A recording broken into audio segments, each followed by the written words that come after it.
we are going to be looking at a top deck in the format, and it's one that I like more than I thought I would. Hey, Nick from 9Card TCG, and today we're looking at, it's nobody's surprise, but looking at an Urshifu deck that I enjoy playing, but it's not my favorite Urshifu deck. We'll just say that right off the bat. I did play this recently. I did a webcam battle against Jordan from Gym 9 TCG, where I played against Miraidon EX. That was a really fun game, and we'll talk about my experience with the deck. But before we do, if you haven't already, do me a favor, like, subscribe, comment, all that kind of stuff. Tells YouTube this is a good channel. Other people should watch it. Cool. We're gonna talk about we're gonna look at the deck list. The cards, why they're included, maybe some things we can change, and also my experiences with the deck after playing a few games with it. But yeah, why don't we just get straight to the deck profile? We are looking at Rapid Strike Urshifu Inteleon, which means we of course need Inteleon V. The Inteleon V we're using is the Rapid Strike Inteleon V. This is the Fusion Strike Inteleon. It's really nothing special to retreat cost. That's okay because it's a Rapid Strike Pokemon and we have Towers of Water. And the rest of this, Aqua Bullet, 120 damage. This attack does 20 damage to one of your opponent's bench Pokemon. Probably never going to use the V. We need these Inteleon so that we can evolve it into Inteleon V Max. This is also a Rapid Strike Pokemon, 320 health. Both Inteleon V and V Max have a lightning weakness, which might not be the best weakness at the moment, but we'll talk about why that's not such a big deal. Still has a retreat cost of 2 and has the ability Double Gunner. Discard a water card or water energy from your hand in order to use this ability, and then once during your turn you may choose 2 of your opponent's bench Pokemon and put 2 damage counters on each of them. Why is this really good? Well, it bypasses Manaphy, and it's going to put some pressure and a little bit of spread damage onto our opponent's Pokemon. We also have G-Max Spiral for a water and a colorless. It does 70 damage, but we can choose to return an energy card attached to this Pokemon to our hand to do an additional 70 damage, which is really nice. So we have some combos we can do with this, and we'll talk about a little bit of the combos later after we get to the deck profile. So we have a 3/3 Inteleon line. Next, we said that the lightning weakness isn't super problematic. And even though Miraidon is pretty popular, it's not such a big problem because we have an easy answer with Urshifu V. Urshifu V has Strafe and 100 Furious Blows. 100 Furious Blows does 150 damage, and then to a lightning type Pokemon that's weak to fighting, it's going to do 300 damage, enough to knock out almost any lightning weak Pokemon in the game. Really, really useful. But we also can evolve Urshifu V into Urshifu V Max. This is the Rapid Strike Urshifu V and V Max. 330 health on the V Max, also has a 2 retreat cost, and Gale Thrust for a single fighting energy does 30 damage. However, if we move from the bench to the active spot this turn, we do an extra 120, which means we're hitting for 150 for just 1 fighting energy. And oh, by the way, we still have that fighting weakness on a lot of electric Pokemon that this Inteleon is weak to. So we could be doing 300 damage for just a single fighting energy, which is great. We also have a second attack, G-Max Rapid Flow, 2 fighting and a colorless. You have to discard all energy attached to this Pokemon to use this attack. But if we do, we choose 2 of our opponent's Pokemon and deal 120 damage to them. Now, one of the challenges with using something like Rapid Strike Urshifu is, of course, Manaphy, right? Manaphy protects against bench damage, and Terrestrial Pokemon have the effect that they can't be damaged by on the bench by effect like attacks. So Inteleon, the ability Double Gunner puts 2 damage counters on something, whereas G-Max Rapid Flow does damage. So placing damage counters and doing damage are different, and Manaphy stops attacks from doing damage to the bench. So we can still place damage counters, we just can't do damage to the bench with Manaphy in play. Something to keep in mind. The next Pokemon we have is Medicham. Medicham is really, really useful because of the Yoga Loop attack. One of the things we have to consider is the attack cost for all these Pokemon. Water Colorless, Double Fighting Colorless, Double Colorless. And the Double Colorless is for the Yoga Loop attack, and we put 2 damage counters onto one of our opponent's Pokemon. It could be any Pokemon we want. Then, if that Pokemon is knocked out from the damage from Yoga Loop, we take an extra turn. We just completely skip our opponent's turn, and you can start to see where these combos come in. We could do 120 damage to 2 Pokemon, put 2 damage counters on them, and then we can put 2 more damage counters the following turn and use something like Yoga Loop to get a second turn, which is just super incredible. It's very, very powerful, especially against decks that have a lot of low HP Pokemon. Maybe there's a Pokemon that has 70 health or 80 health. A couple double gunners and a Yoga Loop is going to be enough to do it. We can use double gunner for each. I'm pretty sure. I'm just going to read this real quick. Yeah, we can use double gunner for each Inteleon VMAX we have in play, as long as we have the energies. So if we got 3 water energies in hand, each Inteleon can discard that water energy to put 2 damage counters on 2 bench Pokemon. So that's 60 damage. Now Yoga Loop, and then we can go ahead and put 2 more damage counters. That's 80 damage. That's enough to knock out a Manaphy. So then we take an extra turn, and then we can go ahead and G-Max Rapid Flow because the Manaphy's not in play anymore, and they didn't take a turn where they can get recover that Manaphy and put it back into play to protect against G-Max Rapid Flow. So you can see some type of combos that we're building here. Next Pokemon is 2 Drapion Vs. Now, I personally don't think we need 2 Drapions. I don't.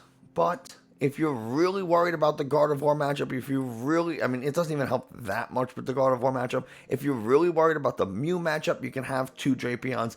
I don't think it's necessary. That's me personally, but feel free to include both. This is, I forget exactly where I saw this list, so I apologize, but the list I found used 2 Drapions, though in my experience, the 2 have been overkill. One game, I started 1 Drapion, nothing else. The next game, I started both Drapions. And it's like, are you kidding me? I have all these other basics, and I start 2 Drapions, and that doesn't even include the basics like Lumineon. Lumineon's a great support Pokemon. You play it from your hand to the bench, search your deck for a supporter card, and then put it into your hand. We can attack with Lumineon in this deck, which is kind of nice. We do have water energies to help fulfill the requirement of Inteleon VMAX, and we'll talk about some other reasons why the water energy is in there. But we got Water Double Colorless for Aqua Return, does 120 damage, and we can shuffle that card, we shuffle the Lumineon, and all cards attached to it back into our deck, which is really, really nice. So it's a way to not only recycle and continue to use the Lumineon, but prevent our opponent from getting 2 easy prizes. Next Pokemon is Radiant Alakazam. We talked about the Double Gunner ability before, and Double Gunner lets us put 2 damage counters on 2 bench Pokemon. Well, Alakazam says once during your turn, you may move up to 2 damage counters from one of your opponent's Pokemon to another one of their Pokemon. So, in a situation like this where we have 2 bench Pokemon, we use Double Gunner and we put 2 damage counters on each of them. Then we can use Radiant Alakazam's ability to move the 2 damage counters from this Pokemon to here. Now this Pokemon has 40 damage and it only has 60 health. So now we can go ahead and Yoga Loop to put the final 2 damage counters to KO this Pokemon. And now that we KO'd it with the damage from Yoga Loop, we can go ahead, knock this Pokemon out, we get a prize, and we take an extra turn. Our final Pokemon are Remoraid, which is only a vehicle to evolve into Octillery that has the Rapid Strike Search. Once during your turn, you can only use Rapid Strike Search once. So even if we have 2 Octilleries in play, we can only use Rapid Strike once per turn, Rapid Strike Search once per turn. But we can go ahead and search our deck for any card that has the Rapid Strike tag and put it into our hand. That could be Medicham, Urshifu, Inteleon. It could be some other trainers or energies that we have, and we'll see those in just a minute.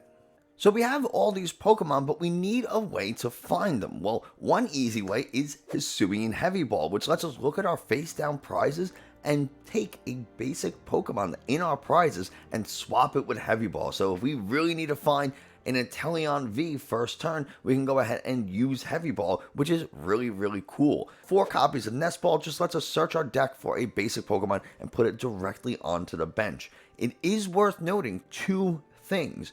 1, you cannot play Nest Ball if you have a full bench. 2, you can't activate Lumineon's ability with Nest Ball.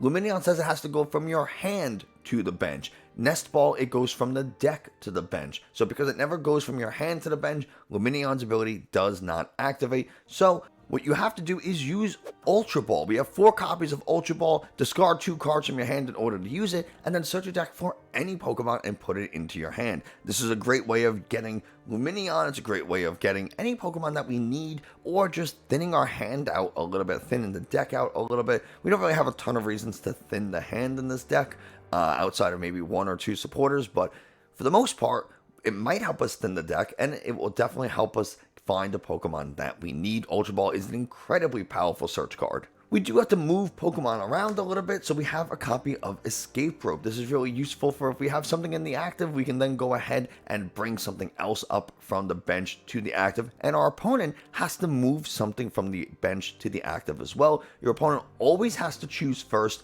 or move their Pokemon first. This could be a really cool way of saying, do I want to bring up a Medicham and try to Yoga Loop? Do I want to try to go for a Gale Thrust or a Gmax 1 Blow? It starts to give you a little bit of options based on what your opponent chooses. So always make sure your opponent chooses their Pokemon first and then choose yours based on what they do.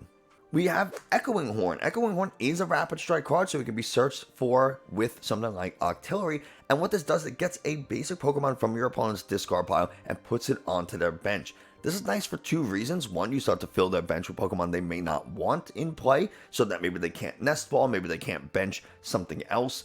And this is a really cool way of preventing Manaphy from being recycled and put back into play. So we go ahead, say we Yoga Loop a Manaphy or just Boss KO a Manaphy.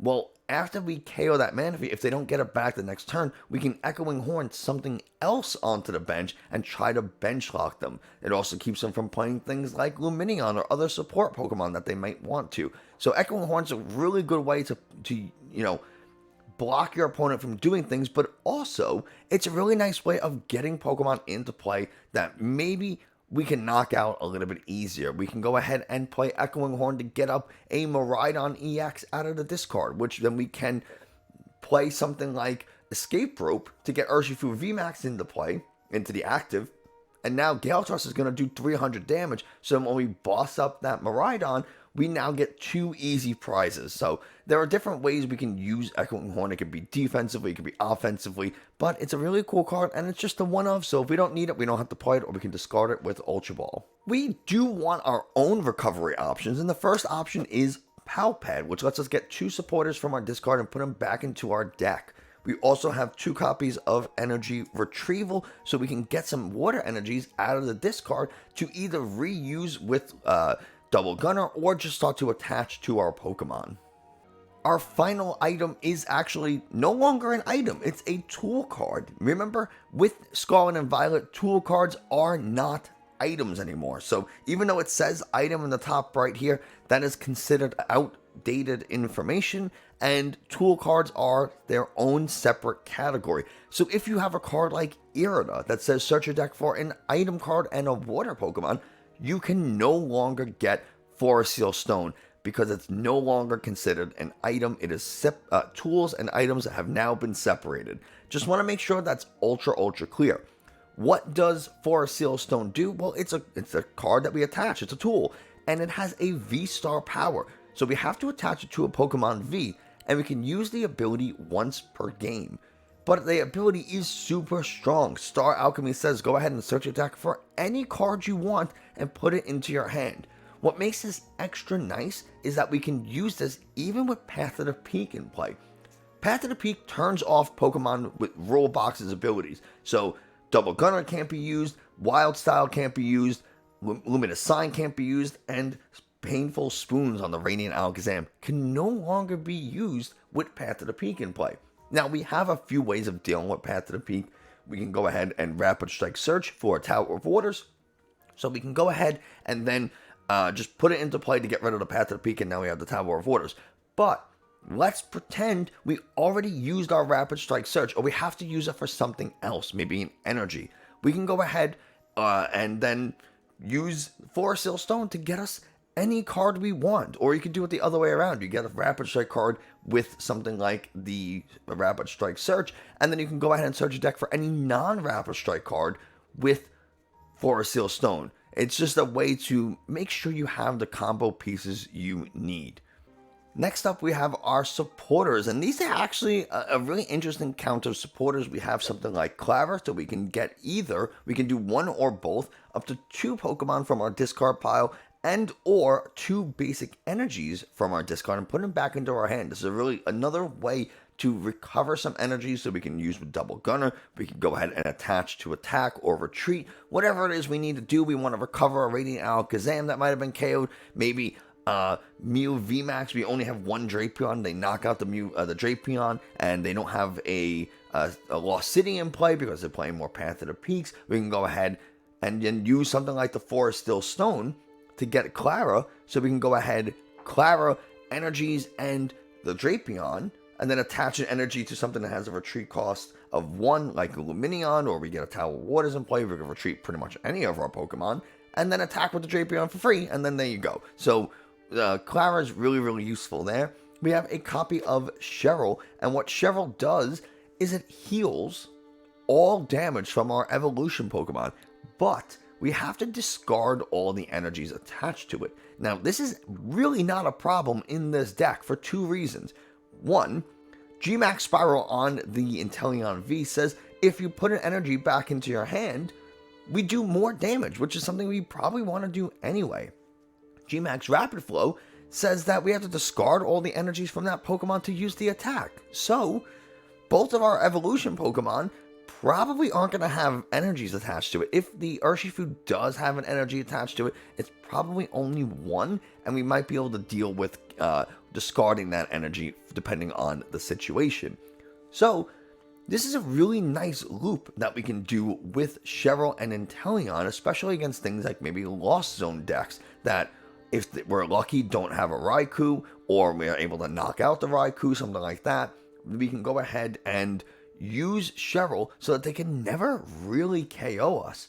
They do 110 damage with Cramorant, they do 12 damage with Sableye, so then we go ahead and Cheryl all that damage, and then we can go ahead and Pal Pad, put the Cheryl back, and do it again. And all the while, we're just whittling away all their Pokemon with things like Double Gunner, we have the Yoga Loop, we have the Radiant Alakazam, Painful Spoons, and if we're lucky enough, we can go ahead and Gmax Rapid Flow with Urshifu. So, a lot of ways to deal with Lost Zone decks as well. Maybe a second Cheryl would be nice. You go ahead and use both Cheryl's Pal Pad bolts back into the deck, and you can really increase the survivability of something like your Inteleon or your Urshifu. Do you need to? Maybe, maybe not, but there's not a lot of stuff that's going to be able to one-shot something like an Inteleon outside of something that hits it for weakness, so that's also pretty cool and good to know. Next is a boss's orders. We just want to be able to bring up a Pokemon maybe after we Echoing Horn, maybe we just want to try to stall, keep something in the active while we can take a turn, maybe we want to take a big KO, we go ahead and retreat into an Urshifu, and then we can Gale Thrust for a nice 150 damage onto something. We can choose exactly what we want to deal the damage to with boss's orders. We have a copy of Corinna's Focus. Lets us draw until we have 6 cards in our hand. This is something that we may want to thin the deck with Ultra Ball to use. We can also search it out with Rapid Strike Search because it is a Rapid Strike trainer card. We have a copy of Judge. Both players shuffle their hand and put it into their deck. Draw 4. Roxanne, you can only play this card if your opponent has 3 or fewer prizes remaining. Both players shuffle their hand into the deck. You draw 6, your opponent draws 2. These will likely be replaced with Iono when Paldea Evolved comes out, but for now, this is what we got. We also have 2 copies of Melanie. Melanie is a wonderful, wonderful supporter in this deck, and lets us go ahead and attach a basic water energy from our discard to one of our Pokemon V in play, and then we can go ahead and draw 3 cards. This is a great combo with Octillery and Urshifu. We can go ahead, we can get, we can Melanie onto an Urshifu V, draw 3 cards, we can Rapid Strike Search for either the Urshifu VMAX, or we can go ahead and search for like a Rapid Strike Energy, and then we can just hit really hard with 100 Furious Blows, we can hit really hard with Gmax Rapid Flow. It's just a way to continuously power up our Rapid Flow. Melanie a water energy from the discard, attach a Rapid Strike energy. Rapid Strike energy does count as 2 energy, so we fulfill the 3 energy requirement immediately. It also lets us power up something like a Medicham in a single turn. It helps us power up something like our Inteleons, things like that. Things we could just, Inteleon can be powered up with a single attachment from Rapid Strike energy anyway, but in case we don't have one, or we already have a water energy on the Inteleon, we can go ahead and Melanie a second one, and then attach a Rapid Strike energy to something else to start building up for future turns. And our last supporter is 3 copies of Professor's Research. It's just a super powerful draw support card. Discard your hand, draw 7. You need to see a fresh set of cards. There's nothing better than good old Professor's Research. And yes, it bothers me tremendously that I don't have a full art Clara, something I'm working on, but if you got one, let me know. I'm interested. We have one more trainer card, and that is our Tower of Waters. We have 3 copies of Tower of Waters. The retreat cost of your Rapid Strike Pokemon, or all Rapid Strike Pokemon really, is reduced by 2. That means every single Rapid Strike Pokemon we have can retreat for free. And by the way, most Pokemon that we play are Rapid Strike Pokemon, so most of our Pokemon can now retreat for free, which is really, really cool. A nice little combo with this is you can play Tower of Waters to retreat something like an Urshifu, and then Escape Rope. And then now we can go ahead and Gale Thrust for the full 150 2 turns in a row. Something that we would struggle to do a little bit because we don't have that many item-based switch cards. We only have the Escape Rope. Otherwise, it's purely manual retreats. So the Tower of Waters are pretty important to this deck. Finally, we have our energies. We have 4 copies of Rapid Strike Energy. Rapid Strike Energy counts as both fighting and water energies, and it counts for 2 energies. So it can be 2 fighting, 2 water, or 1 fighting, 1 water, which is really, really good for a deck like this. This is where Melanie comes into play. This is where attaching a single energy onto a Medicham or the Inteleon allows it to be so successful. We can go ahead, attach a single energy to Inteleon. Now we can go ahead, Gmax Spiral, hit for 140, return the energy to the hand, which is really cool because we don't have to worry about Cry Destruction in Yveltal. We don't have to worry about Crushing Hammers. They can't get rid of the energies. And even if they do shuffle our hand back into our deck, we have Octillery. We can just search for the energy. So no matter what, we can get that energy into play when we want it, and we can attack really consistently because for most of our attacks, we are doing just a single attachment in order to make it happen. Yes, the Urshifu might need more than 1 attachment, but again, we have the Melanie to help with that, and we can search for Melanie using something like Forest Seal Stone to guarantee that we find it. And we honestly have the Lumineon. We also are going to be going through the deck pretty easily with things like Ultra Balls, Nest Balls, Professor's Research, maybe earlier in the game. We have Octillery to help thin the deck out. We have a lot of ways to kind of go through the deck, and I'll be honest, we don't need a ton of draw, just because we have such good search options between the Pokemon Search and Rapid Strike Search and Lumineon. Our final card of the deck is 7 copies of basic water energies. These are just so that we can discard them, use Double Gunner. We can go ahead and just attach for turn. They're good retreat options. We can go ahead, attach. A nice little combo is the Remoraid has a retreat cost of 1. So we can go ahead, attach to a Remoraid, retreat into an Urshifu VMAX, and then we can go ahead and Melanie attach a Rapid Strike energy. Boom, now we got 3 energies on that thing. Or we can retreat into an Inteleon, attach a water energy, Melanie a second water energy that we just retreated off, and now we can attack with Gmax Spiral for free, or for just, in a single turn and a single attachment. That's really the whole deck. That's kind of the game plan for most things, is just spread the damage out, try to make use of Yoga Loop, and hit big with Inteleon and Urshifu when it matters. We got Drapion from Mew. That's kind of the whole deck. I don't want to sit there and say it's not hard, it's not easy. It can be a relatively difficult deck to play, especially when you have to make you only have 1 Rapid Strike Search per turn. You have to really make sure you pick the right card, but honestly, a lot of the times the card's going to be pretty apparent on what you need, depending on, do you need a Pokemon to attack with? Do you need the energies to make the attack happen? Do you need a draw support like Corinna's Focus? Do you want to try to end the game with Echoing Horn because you have Echo Horn Boss and you can, KO something? That's up to you how you want to make it happen. This is the deck, though. Again, I would recommend probably dropping a Drapion. It really just depends on how popular Mew is in your area or how comfortable you are with that matchup. We have the Cheryl options. Like, that's probably what I would do, is drop a Drapion for a Cheryl. That's just me. We have a fairly high supporter count, but I think the Cheryl is worth it. And a lot of the supporters we have, like Roxanne can't be used to the end of the game. Professor's Research we might not always want to use. Melanie is something we want to look to use pretty frequently. So those are just my suggestions, but I hope you enjoyed the deck. Let me know what you think, and thanks so much, and I'll see you next time.